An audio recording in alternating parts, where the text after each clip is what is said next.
Hey guys, Furum here, and today I'm going to be testing the Praga R1 at 3 stars in Asphalt 9 multiplayer. Please consider subscribing if you've not already. Be sure to check out my Furum Clips channel, Furum TV channel, Purple Team Discord. Links to all those will be in the description, and I hope you enjoy these races. So this is the first in a series of videos I will be making about the cars of Drive Syndicate 6. I've gotten this car at 3 stars, the Bentley Moliner Backlar at 4 stars, the 765LT at 3 stars, and the 9X8 at 2 stars. I'll be making videos about all of those fairly soon.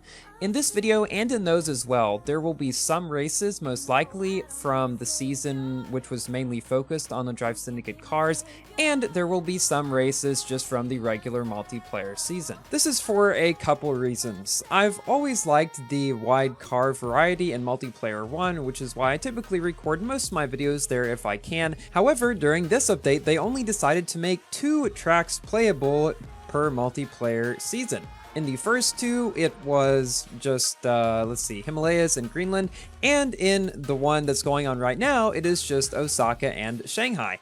So I thought, well, I'll get some more of the track variety that's in MP2 and some of the more cars selection for competition in MP1. So yeah, that is why there will be 5 different races in this video on 5 different tracks, the first 3 in MP2 and the last 2 in MP1. And I am most likely not going to be recording any races in the current credit rush season.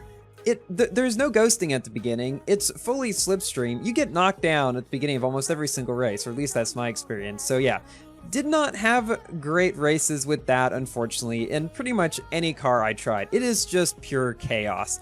Good to just have some fun, maybe, if you count getting knocked down in every race fun, but not for testing cars. So how is the Praga?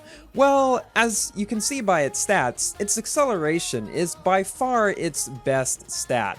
And unfortunately, this is really the only great thing about it. It is kind of a slow car. Even at 3 stars, it isn't max, so you do have to keep that in mind.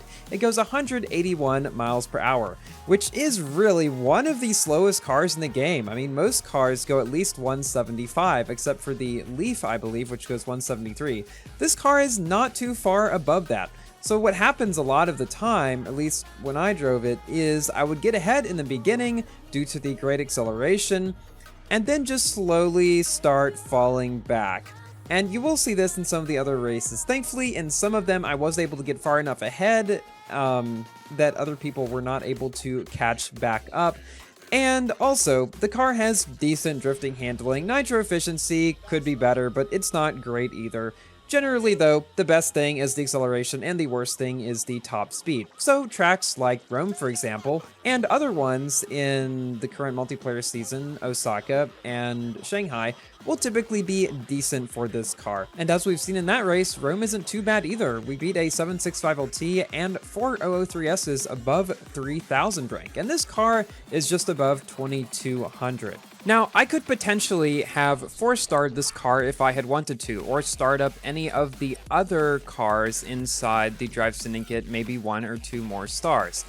But I felt like having 9,000 tokens on the Drive Syndicate, that I would probably rather save the rest of my tokens for something better later, rather than trying to max out some of these cars here that were already decent at close to their maximum performance, and that weren't really kings of their classes. Probably the best car in its class that I got out of this Drive Syndicate was the Bentley Moliner Backlar, which is one of the better Class C cars. But even then, it's not in Class C Elite anymore, so there wouldn't really be a whole lot of point to me completely maxing it out. So yeah, that is why I didn't buy the 10 remaining Syndicate coin packs, other than the fact that I didn't really have enough tokens to buy all of them. I could have bought a couple of them, but yeah, I'm planning to save the rest of my tokens that I do have right now for hopefully bigger and better things, but in the meantime giving you some good races in these cars that may not be completely max, but are pretty close to it and probably are closer to what most people manage to get them at. Cause sure, I know it's most exciting to see the maximum performance of a car and see how it can do, and that is what I try to make most of my videos, but I know that a lot of times people don't get their cars at those maximum levels, and so I think there is a sort of relatability to videos that do not have completely maxed cars. So that is one reason why I do like to do these occasionally, outside of the max free try events, outside of the cars that I spent a long time maxing, just to show you what a regular player might be able to do in multiplayer. And I think this video with this 3-star, fairly mid-tier D-class car, going head-to-head against some of these other higher-end C and B-class cars even, can really show you that even if you don't max the car, even if you don't have a super high-end one, it is still possible to get decent results as a free-to-play player. Now, this is on Windows, granted. If you are on iOS especially, you likely will have a harder time, as competition is more fierce there.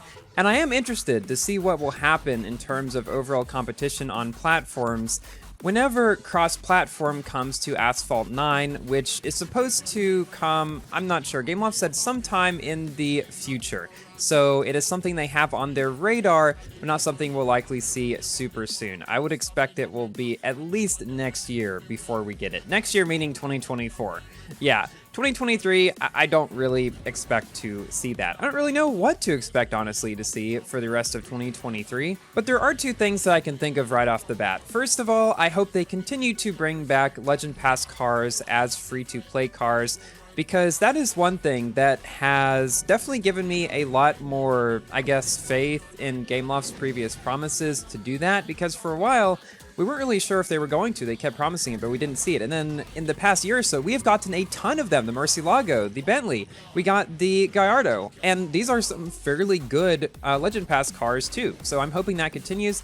I'm also hoping that they return the MP1 to having full track rotation, at least in most of them. I can understand if you have one multiplayer season per update that has limited cars, or limited tracks, I should say, due to the theme of the update. But I don't think it is wise to make every multiplayer season, or even every MP1, have limited track selection like that. In my experience, it has simply made them less fun, and it gets boring quicker because you don't have as much variety. But as we come to the end of this video, it's time for me to give my general review about this car. The Praga is a fairly mid-tier D-class car. Its best stat is its acceleration by far, and its worst is its top speed. Nitro, handling, and drifting are all fairly average. It isn't the most reliable car, but I was able to get some decent wins in it even at 3 stars. And as we have a bit of a crazy finish here, thank you all so much for watching. Please like the video if you've enjoyed, and consider subscribing for more Asphalt, Forza, Minecraft, and other games content. And I will see you in my next video. Goodbye!